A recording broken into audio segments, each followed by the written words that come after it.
Hello there engineers, and welcome back to another exciting Marek dev diary for August the 21st.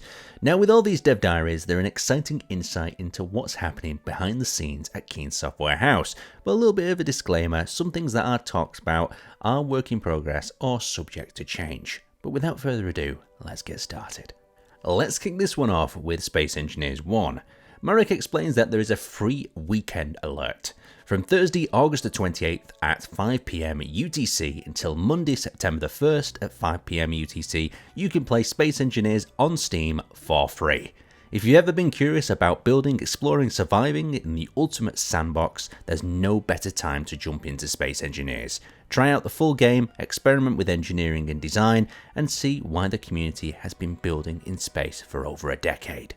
We're also once again substantially increasing the drop rates of all skins from unknown signals on Steam. Strong unknown signals are especially rewarding during the free weekend event, as they have a higher chance of dropping the rarest skins. Now let's move on to Space Engineers 2. Marek explains that is the end of the weekly release, so the devs have more time to develop the Vertical Slice 2 Planets and Survival.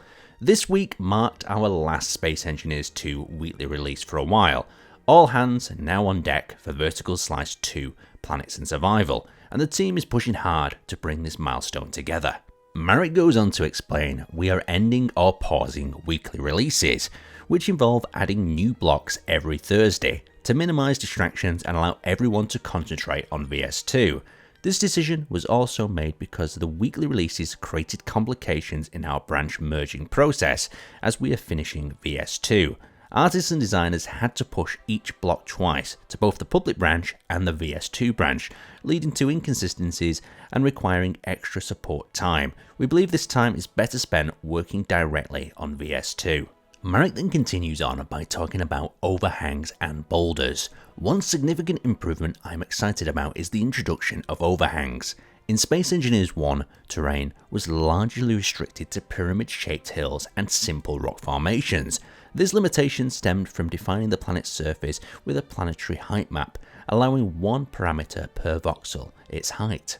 With our new V-Rage 3 engine, we can now generate natural-looking overhangs, cliffs, and more complex landscapes. This makes the planet feel much more alive and believable. While we still utilize a planetary height map, a cube projected onto the planet where the height of each voxel/location is defined, a voxel's size is 1 meter, and the current height map resolution is 1 pixel per 8 voxels. Through a detailed height map ensures an effective resolution of 1 pixel per 1 voxel, resulting in a 1 meter resolution. The game also spawns small voxel stores of overhangs and boulders throughout the environment. The procedural generator ensures that these are placed in natural locations, enhancing the shape of mountains, hills, flat areas, and canyons. The end result is that the surface is no longer merely 2.5D, the maximum achievable with a height map, but fully 3D. Additionally, we have caves as the game now also subtracts from the surface to generate them. Marek then moves on to talk about material transitions. Artists are enhancing the visual quality of planetary voxel material transitions.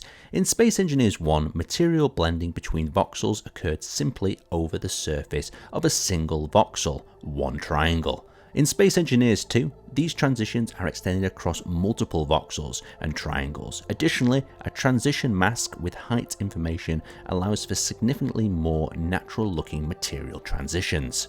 Marek then continues by talking about Planetary Rings. We've also been expanding the internal V-Rage 3 editor.